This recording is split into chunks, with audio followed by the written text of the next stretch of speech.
Sejam todos bem-vindos ao canal Ciência da Religião e Teologia, um canal voltado para o mundo religioso. E no vídeo de hoje nós vamos falar, em preto e branco, né?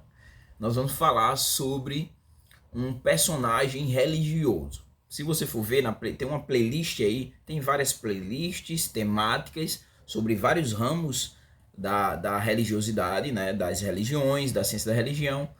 E esse é personagens religiosos. E nesse vídeo, como vocês viram aí, nós vamos falar sobre essa figura que inclusive tem até filme. Você procura aí no YouTube e você vai ver o filme sobre a vida de Chico Xavier. Eu acho que tem um outro filme chamado As Mães de Chico e assim sucessivamente. Então é alguém que tem uma representatividade religiosa brasileira. Então nós vamos falar sobre ele, né? Já vemos aí uma linha constante de falas de vídeos sobre o espiritismo kardecista, já falamos sobre todas as suas obras, falamos sobre reencarnação. Um vídeo anterior nós falamos sobre perispírito, né? Um vídeo bem legal sobre o perispírito, a composição do ser humano a partir da compreensão espírita, né? Dá uma olhada aí. E hoje vamos falar sobre Chico Xavier, né? Que viveu de 1910 a 2002, né? Vamos falar sobre essa figura, né? Quem foi Chico Xavier, qual é a sua importância dentro do espiritismo kardecista, né? Qual foi a sua maior manifestação dentro da religiosidade espírita, a sua atuação, onde ele mais atuou, nós vamos falar sobre isso, né? E como também as homenagens que Chico recebeu e como ele é visto mundialmente, poderíamos dizer assim, e nacionalmente. Então nós vamos aprofundar um pouco. Então primeiro vamos começar falando que Chico ele foi um médium brasileiro. Se você quer entender o que é a mediunidade, claro, a gente vai ver aqui, mas de uma forma mais profunda tem um vídeo aí na playlist Espiritismo sobre a mediunidade. Então Chico, ele é um médium brasileiro e foi reconhecido como o maior psicográfico. Eu vou fazer um vídeo, já estou escrevendo sobre isso, vou fazer um vídeo só sobre a psicografia. E isso, Chico é considerado o maior psicógrafo de todos os tempos, né? Pra você ter ideia da experiência religiosa que o Chico teve, a partir dos seus 4 anos, já com 4 anos de idade, Chico ele já, tanto ele ouvia, né, quando também ele conversava com os espíritos desde os 4 anos de idade. Então já começou aí a desenvolver a sua mediunidade. Outra coisa interessante quando nós falamos sobre Chico Xavier são a questão dos seus livros, né? E o seu primeiro livro, que foi escrito, né, publicado precisamente em 1932, ele escreveu um livro, né? E esse livro continha 256 poemas. Esses poemas eles foram atribuídos, para você ter ideia, aos poetas mortos. Essa conexão que nós vamos, através da mediunidade, com o mundo material, o mundo humano, o mundo visível e o mundo invisível, que é o mundo onde habitam os espíritos, né? Os mundos, né? Porque existe também a pluralidade dos mundos. Então, vai aí no canal também, tem um vídeo só sobre a pluralidade dos mundos, vários mundos que existem e o porquê existem esses mundos e quem habita nesses mundos. Então dá uma olhada aí e vai ver esse vídeo, não vou dar spoiler. Ainda dentro dessa temática da questão dos livros que Chico escreveu, para você ter ideia, Chico ele psicografou mais de 400 livros. Mais de 400 livros ele foram psicografados, né, por Chico Xavier. E uma coisa interessante, que depois eu vou fazer uma crítica no final do vídeo, mas cabe aqui a princípio só trazer a ideia e depois a gente explora em uma crítica construtiva à religiosidade no final. Cristo. Chico Xavier ele doava os direitos autorais, né, das suas obras. Veja aí. Então ele não se... Porque algumas pessoas podem o acusar de ter se beneficiado, enriquecido com a fé, né? Mas ele fazia as doações dos direitos autorais, inclusive a Federação Espírita Brasileira, né? Que é a FEB, né? Depois dá uma olhada aí, escreve no Google, FEB, FEB, significa Federação Espírita Brasileira. Dá uma olhada o que é. Depois eu vou fazer um vídeo também sobre a Federação Espírita Brasileira. Então vamos aprofundar um pouco mais, vamos explorar um pouco mais a vida de Chico Xavier, né? Vamos começar logo pela sua infância, pela sua juventude, né? Chico Xavier, ele nasceu em Pedro Leopoldo, né, Minas Gerais. Ele era mineiro, né, mais precisamente em 2 de abril de 1910, né. Ele vai ficar órfão, né, ele vai perder sua mãe, né, vai ficar órfão. E isso quando ele tinha 5 anos de idade, né? Ele perde a sua mãe, passando assim então, ele vai ser criado pela sua madrinha, né? Então nós já temos esse déficit aí familiar com a perca da sua mãe, né? E Chico ainda, quando nós conversamos, seguimos sobre a sua infância, desde cedo ele tinha sonhos, né? Experiências transcendentais religiosas, além daquilo que está além de si. Sonhava e ele conversava com os espíritos, como nós vimos no comecinho do vídeo, né? Que ele desde cedo já conversava com os espíritos. Sua primeira experiência, né? Na manifestação da sua mediunidade, né? Vai acontecer pela primeira vez quando ele tinha 4 anos de idade. Com 4 anos ele começa a manifestar a sua mediunidade, né? Uma coisa também que deve ser abordada, né, com relação ao Chico Xavier, é com relação à sua carreira, às suas contribuições dentro do campo religioso, nesse caso o espiritismo kardecista, porque Chico Xavier era espírita, né? Então, uma das que nós podemos destacar aqui, que é bem, é uma ênfase no próprio Chico, né? Você pode observar no próprio Chico, né? São os livros escritos. Já falei um pouco sobre ele. Mas Chico, ele escreveu mais de 450 livros. Diga aí. 450 livros, alguns psicografados, como já falei, né? Essas obras do Chico Xavier já venderam mais de 50 milhões de cópias. Isso os dados até 2010. Até 2010, esses 450 livros já haviam vendido mais de 50 milhões de cópias, né? E ele, inclusive, como eu falei, com relação à FEB, né, Federação Espírita Brasileira, ele doava os direitos autorais dessas obras, né, também para instituições de caridade, né? Então, assim, você vê, né, alguém que tinha uma vida devotada à causa do espiritismo, à causa religiosa. Dentro da psicografia, né, como eu falei, eu vou fazer um vídeo sobre isso, mas ele psicografou, para você ter ideia, mais de 10 mil cartas, né? Ele fazia esse intermediário, né?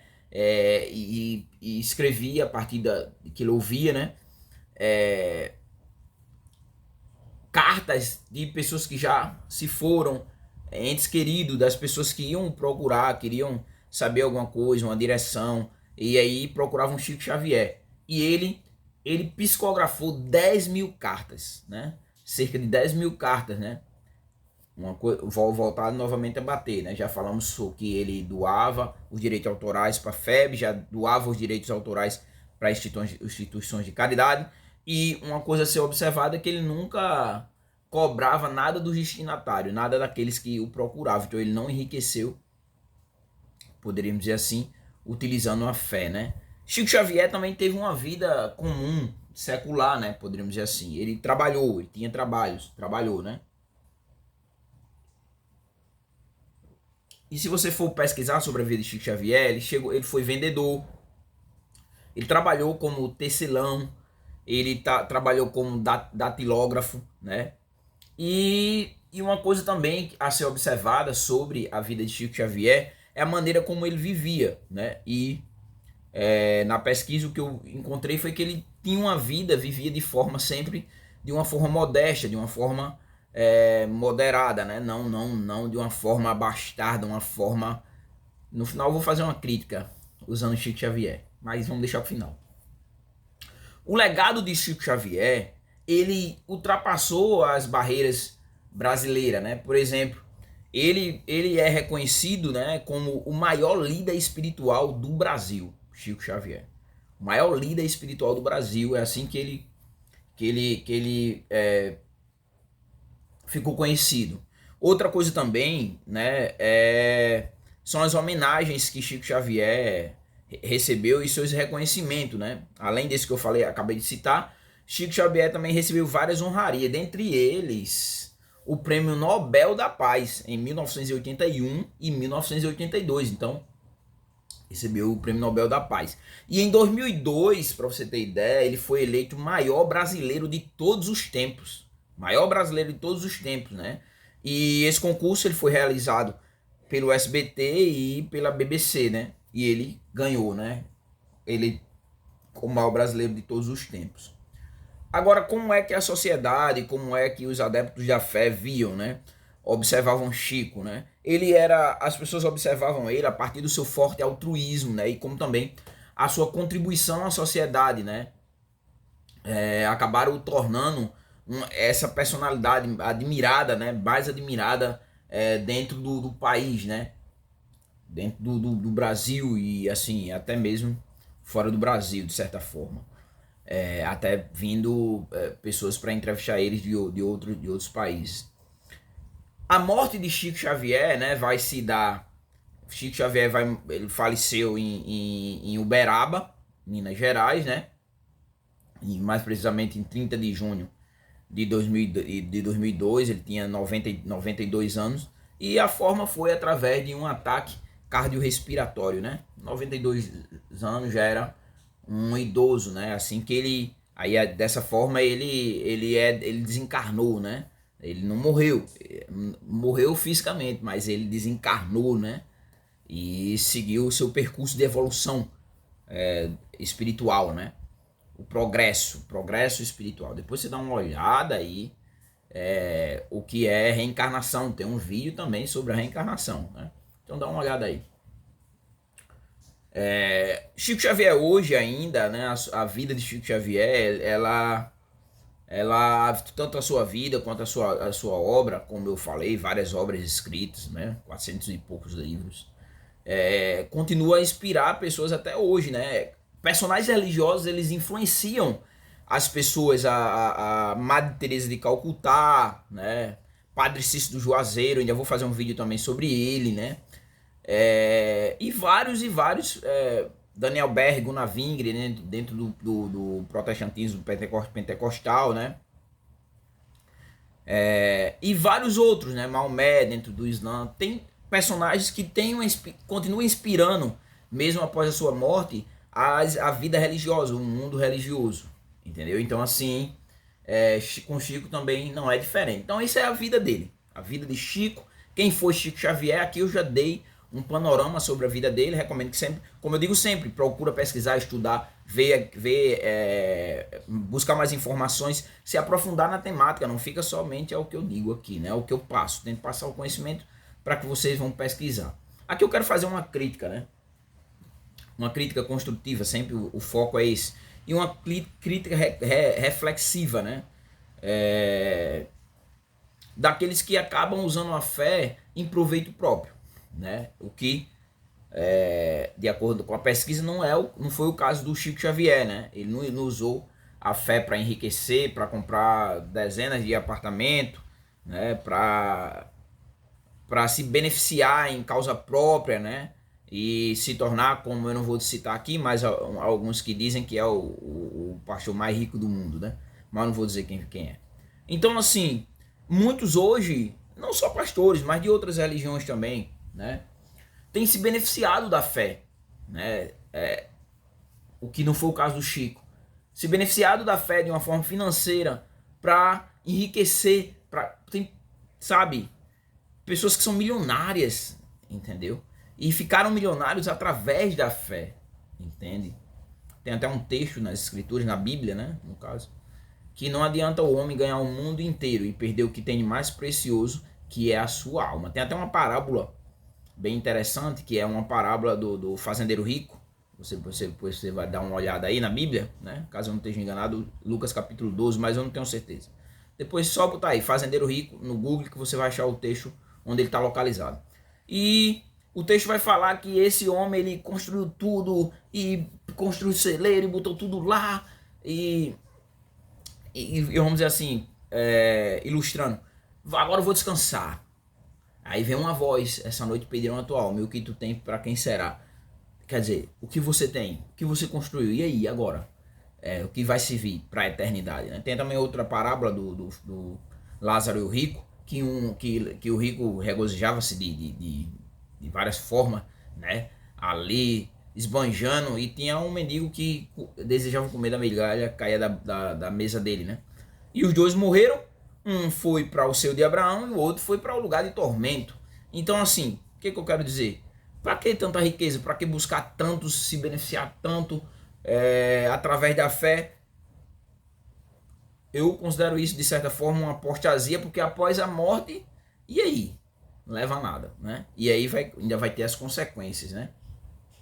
Outra crítica que eu faço, nesse caso aqui, a minha cidade, Natal, né? Fazendo uma conexão com a Canção Nova. Canção Nova é um canal católico, né? E que não fica ali fazendo propagandas, né? Pelo menos todas as vezes que eu assisti, não há propagandas, né? Dentro do canal, que é voltado para o catolicismo, para os fiéis da religiosidade católica, né? Católica romana. E por outro lado, aqui também tem uma rádio bem conhecida de um dos meios mais um dos maiores meios das maiores vertentes do cristianismo, que é o pentecostalismo, que é a Assembleia de Deus. Também tem uma rádio, e essa rádio, assim, de manhã, para aqueles que são fiéis, no meu caso sou cristão, né? E que quer ouvir um pouco da palavra, você bota lá, é o tempo todo propaganda. Todos os programas tem propaganda. Acredito eu, somente no domingo e no sábado, mas mesmo assim tem propaganda. Então, assim, cara, é algo assim, uma crítica, né? A se fazer, poxa, se é uma proposta para falar do evangelho, para anunciar Jesus, por que essa arruma? Mas por causa dos custos, então, não crê no Deus provedor, né? Então, se Deus prover, tem que achar meios através que não vai ferir a fé, para ficar ali o tempo todo. As pessoas muitas vezes carentes, quer ouvir uma palavra, coloca lá e não tem como ouvir essa palavra. Por que não tem como ouvir? Porque tá lá propagando o tempo todo, a pessoa não tem saco, e aí desliga, a não ser aqueles que trabalham ouvindo rádio e passam o dia lá. Então, essa é uma crítica, né? E aqui eu quero deixar uma aplicação para finalizar o vídeo, né? E a aplicação seria qual é você, nós vimos a vida do Chico Xavier, toda a sua contribuição, mas você, qual é a sua contribuição religiosa para o bem da humanidade? Nós vemos aqui que Chico trazia consolo às pessoas através das cartas psicografadas, através dos livros que escreveu. E você e eu, qual tem sido a nossa contribuição nesse mundo religioso, através da sua religião, para a humanidade? O que a sua religião traz de contribuição para a vida das pessoas, e inclusive, no caso, de forma individual, você. Então é isso. Chegamos ao final de mais um vídeo, e dessa vez falamos sobre esse personagem histórico que é Chico Xavier, né? Se você não é inscrito no canal, peço que se inscreva no canal, né? Dá o seu like aí, e para que o vídeo se torne relevante para o YouTube. E também peço que você compartilhe esse vídeo com outras pessoas para que possam ter acesso à cultura religiosa. Dentro do canal tem vários vídeos sobre várias temáticas. Como também deixa aí o teu comentário, né? O comentário sobre a obra, se você já tinha ouvido falar sobre Chico Xavier, sobre a obra dele, se você já tem já conhecia, traz também algum personagem histórico aí que você acha interessante, para que a gente depois possa estar falando aí, esses personagens religiosos e históricos, sobre a vida deles aqui no canal Ciência da Religião e Teologia. Então é isso, e até o próximo vídeo.